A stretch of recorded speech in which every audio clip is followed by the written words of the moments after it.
Let's talk Dynamics 365 in Teams. I'll make you a deal. I'll take one. You take one. Which one do you want? Man, I'll take Teams. How about that? All right. You want to go first? Go first. Yeah. So first of all, Teams is more as a chat tool. Microsoft is using it as an overall platform to pretty much connect to everything, right? You even saw how they tied it to Teams, right? We are tying Teams to everything inside of Microsoft, low code, no code, right? So, but I'm going to talk about it as a separate product here. And Daniel, with particularly with D365, talk about its integrations there. But my favorite of the bunch was how they're integrating Microsoft PowerPoint into Microsoft Teams. And by the way, I know some of you do an eye roll and when you talk about presentations, but there are visual learners, me, who quite frankly, that's the only way I can learn.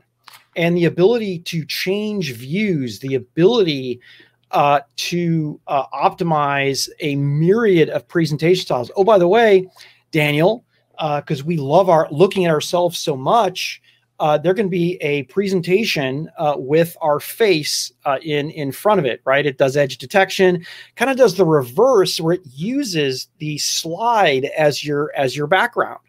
And you can see how many instances or how they could be an improvement.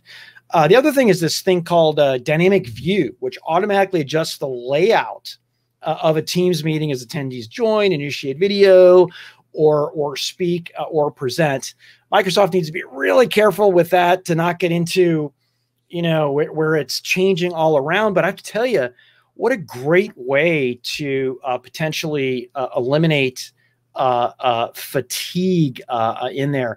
And the final thing I'll throw out there is there were new Teams integrations with partners, video conferencing monitor from Dell, which we had talked about for CES, new video bar from Poly that I think we both got as tchotchkes, and a camera from Avere that improves lighting. So this wasn't the big explosion of features for Teams as Teams. The chat and video tool, but Daniel, we heard a lot about Teams and integrations into other places, and also some cool stuff that they're doing with Dynamics 365. Yeah, absolutely. There's so many things, Pat. Again, Ignite really deserves a ton of time. We hopefully gave you enough ignition here. And there'll be so much more. We'll make sure we put some links in the final show notes, Pat. Dynamics 365, I'm actually going to do the Teams thing with Dynamics 365. So one of the big announcements was essentially a deepening integration between the two. So look, it's time to stop thinking Microsoft Teams as a meeting tool.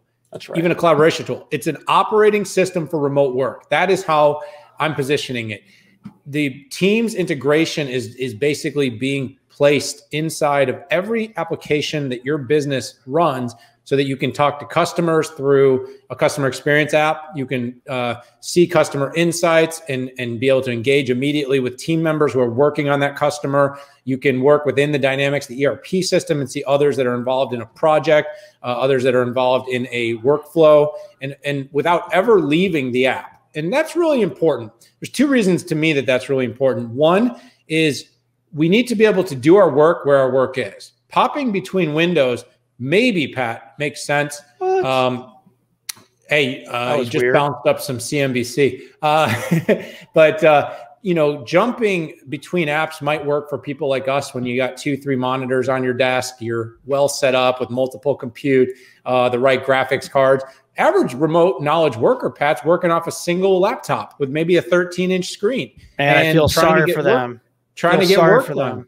Hey, man, listen, I'm supportive of everybody's situation. And if you're working inside of a CRM system or an ERP platform, you want to be able to get your work done without closing app, opening app, minimize, maximize. And that's one of the big things I think is really happening here is you bounce between collaborating with your team and the people on it, and you working within the application. So I thought that was a really big part of the integration, Pat. A couple other things that I did note, they added, voice and video triggering. So you can actually not only do a chat, but you can actually immediately right within the platform pop out into a video or voice meeting if you need to call a customer, provide support, or if you needed to talk to someone on your team to be able to keep getting work done.